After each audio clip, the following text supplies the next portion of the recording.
Shalom, salam podcast M116 Mazmur pasal 1 ayat 1 sampai ke 6 yang menjadi dasar agar hidup kita makin baik, makin benar, makin sehat dan makin bijaksana. Kita akan belajar tentang sosiologi, tentang transmigrasi ke tanah Papua, solusi atau masalah baru.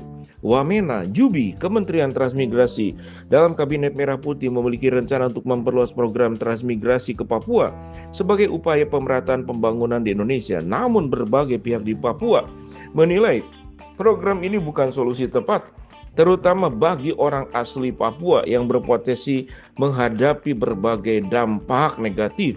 Anggota DPD RI asal Papua Tengah, Lis Tambuni, menilai bahwa rencana transmigrasi ini tidak akan efektif meski diklaim mendapat dorongan pemerataan pembangunan. Program ini justru berpotensi memperparah ketimpangan sosial yang sudah ada, ujar Tambuni kepada Jubi melalui sambungan telepon.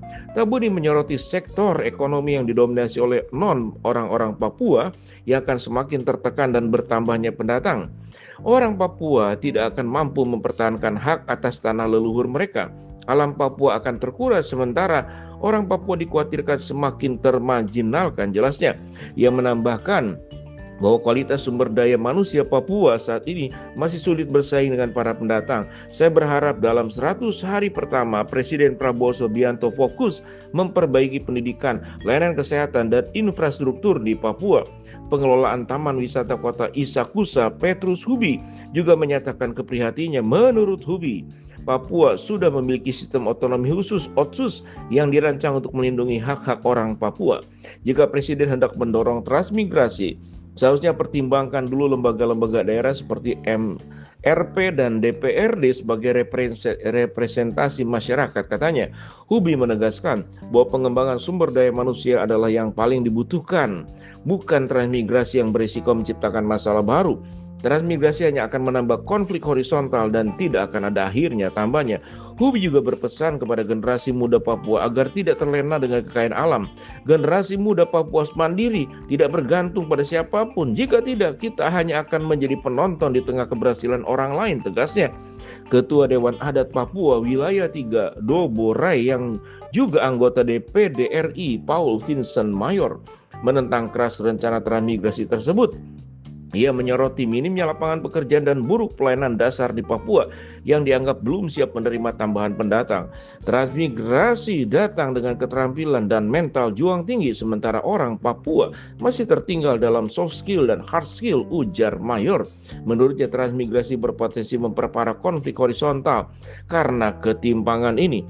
Mayor juga menyampaikan harapan agar generasi muda Papua lebih kritis dalam menjaga tanah dan sumber daya alam.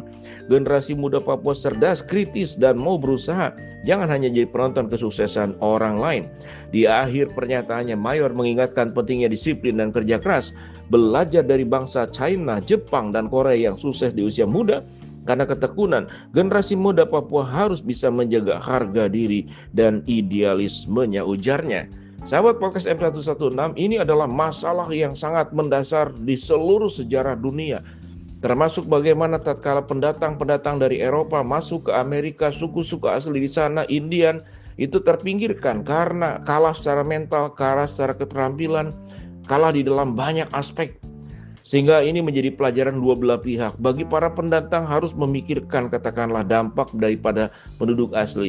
Penduduk asli sendiri harus terus berjuang bagaimana meningkatkan diri dan juga peran pemerintah untuk lebih mencerdaskan. Pemerataan itu dimulai sesungguhnya dari kebijakan pemerintah yang katakanlah yang tidak diskriminatif, memberdayakan, mengembangkan setiap daerah secara merata. Dan ini memang tidak mudah, semudah kita berbicara, tapi kalau kita jadi pemerintah pun ini perkara yang sulit. Itulah secara sosial. Pada akhirnya sebuah kebijakan, sebuah keputusan harus dipertimbangkan secara matang-matang, sekalipun memang tidak ada keputusan yang menyenangkan semua pihak, tapi harus dicari win-win solution. Cara yang terbaik, yang efek negatifnya itu yang paling minimal. Itu dibutuhkan hikmat bijaksana para pemimpin. Dasar daripada memimpin adalah kasih dan keadilan, dan itu diajarkan oleh Kristus. Diajarkan di dalam iman percaya kita. Shalom, salam podcast M116.